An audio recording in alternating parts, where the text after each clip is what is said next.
Hi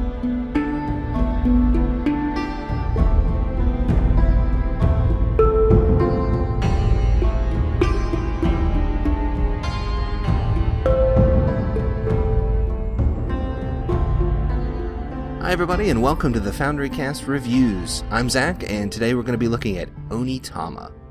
Onitama is an abstract strategy game designed by Shinpei Sato and published here in the US by Arcane Wonders back in 2014, so it's definitely not a new game, but it is new to us here at the FoundryCast. We had the opportunity to play it for the first time during International Tabletop Day, thanks to the extensive collection of games at our local board game cafe. We played several games between multiple players, one of which you're watching right now, and on the whole, everyone really seemed to enjoy it. But before we get to the review section of the video, let's talk about how the game works. Onitama is very straightforward, and that is perhaps its greatest strength. It is, in essence, a simplified version of chess, though with a twist that we'll get to in a moment. The chess heritage is obvious when the game is set up, with a 5x5 playfield immediately invoking the 8x8 of a traditional chessboard. Also familiar is the arrangement of the player's pieces along the back rank, although in Onitama there's only one rank instead of two.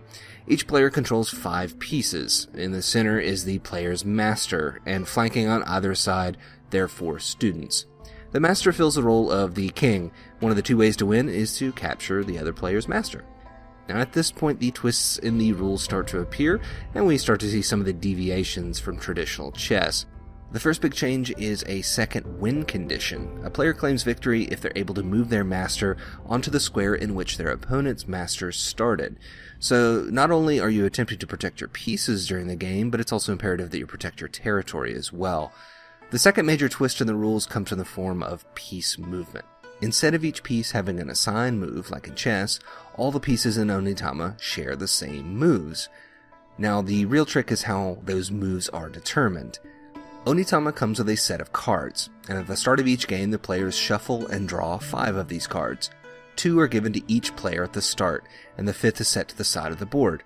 All cards are kept in view of both players at all times, and on each turn, players have the choice of using one of the 2 cards in front of them. Any one of their pieces can make the move that's indicated on that card, so long as the movement doesn't take them off the 5x5 grid. Once this move is made, the use card is then swapped with the 5th card that's at the side of the table. So, any and all moves by all pieces of the game will come from one of these 5 cards, as they are swapped in and out between players during the course of the game. The game proceeds turn by turn as players capture pieces and move around the board until either the enemy master is captured or the opponent's home square is claimed. And that's it. The rules are incredibly simple and straightforward, which means that the gameplay is smooth flowing and fast.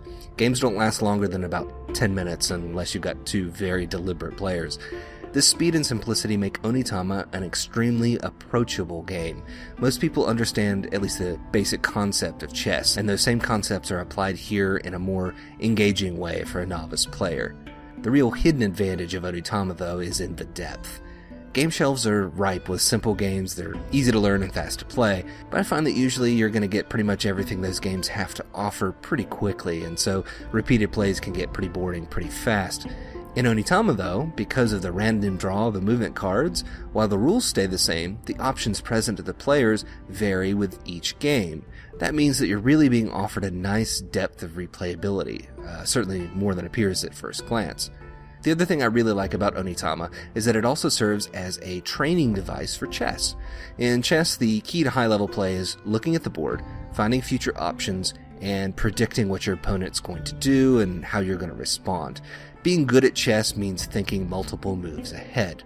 And this can be a really non-intuitive skill for a lot of people. Learning it can be really, really tough. But Onitama forces you to learn this skill. And that's because the 5 movement cards are constantly in view face up.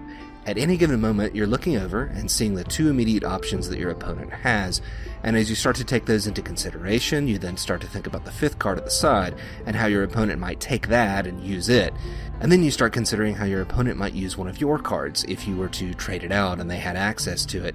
And then you start thinking about how you would use the cards that they have in their hand, but that you know is going to take a turn or 2 to be available to you. This forward thinking is naturally encouraged by how everything is set up.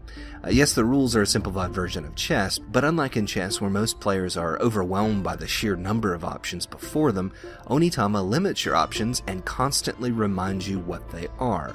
I'd make the comparison to learning how to juggle by starting with scarves. Everything is slowed down, which allows you to understand the natural movements you need to master without being completely overwhelmed right away. So for novice players, I see a lot of utility in Onitama. It's on-the-job training. But for more advanced players, I think there's a lot to like as well. The randomness in the moveset can keep strategy fresh, and the quick nature of the games is a refreshing change of pace from more complicated games. So what's not to like here? Well, I will say that the theme does fall a little bit flat. The pieces are beautifully carved, and the movement cards have nice art and fun quotes at the bottom, but overall the martial arts theme is really just incidental to the game, and while I suppose theme is incidental to virtually any board game, it's especially apparent here. It's sort of like a themed chess set. It's really just a coat of paint. I can also see it being dull for some players. This is a game to play while sitting quietly and sipping tea or chatting peacefully. Onitama is not a party game to be pulled off the shelf to a chorus of cheers and laughter. There's no dramatic action, no ticking clock, or dwindling resources. It's peaceful, it's quiet, but it is rewarding. So, overall, how do I rate Onitama? Well, at the FoundryCast, we have a 3-tier rating system for board games, and I'll break that rating system down for you really quick. First is the cream of the crop. These are the games we rate as buy it. We feel like these games have a place in almost any collection. They're approachable, they're fun, they're replayable, they're just a joy to have. Unless you just really hate the genre, they're a good choice to buy if you're able. The next category down is play it. These games can certainly be a lot of fun, but they usually have some rough edges. You don't necessarily need to own them, but if you spot one in a friend's collection or on the shelf at a cafe, you can expect to probably have some fun with them. And if you're a big fan of the genre, games in this rating level can become must-owns. Lastly, we have the games we rate as shelve it. These aren't necessarily bad games, although certainly sometimes they can be, but they just don't speak to us as games you need to own or to seek out. They might work as last-ditch pastimes, or if you're a die-hard fan of the genre or the theme, but overall you should probably just seek out something else to play and leave these on the shelf. So, where does Onitama fit into this scale? Well, it's actually kind of tough. I really like Onitama, as you can probably tell by this review, and that makes me want to put it in the top tier. That being said, I can see how this wouldn't be the best game for some players. It can be a little dull, and the theme does fall a little bit flat, although it does have a couple of other characteristics that I have to list in the positives. First of all, it's fairly inexpensive. The last price check I did on it was $30, which is not going to break the bank. It's certainly a lot cheaper than a lot of bigger board games. The other positive aspect is that it's small. It's easy to carry, so I can definitely see it as a really nice travel game, a good alternative to a deck of cards or something to carry with you on a trip. So overall, I'm going to put Onitama in the buy it category. I think it has a home in almost any game collection. It fills a really nice niche. It's a fairly straightforward strategy game that still has a decent amount of depth. It's a really nice 2-player game, and those can be tough to find these days. And it's a great game to introduce new players or young players to board games in general. So that is it for this episode of the FoundryCast Reviews. If you agree or disagree with this review, go ahead and leave us a comment below and let us know your opinion on Onitama, what you think about the game. Stay tuned for more board game reviews, and if you want to see more from the FoundryCast, check us out at thefoundrycast.com. And most importantly, thank you very much for watching.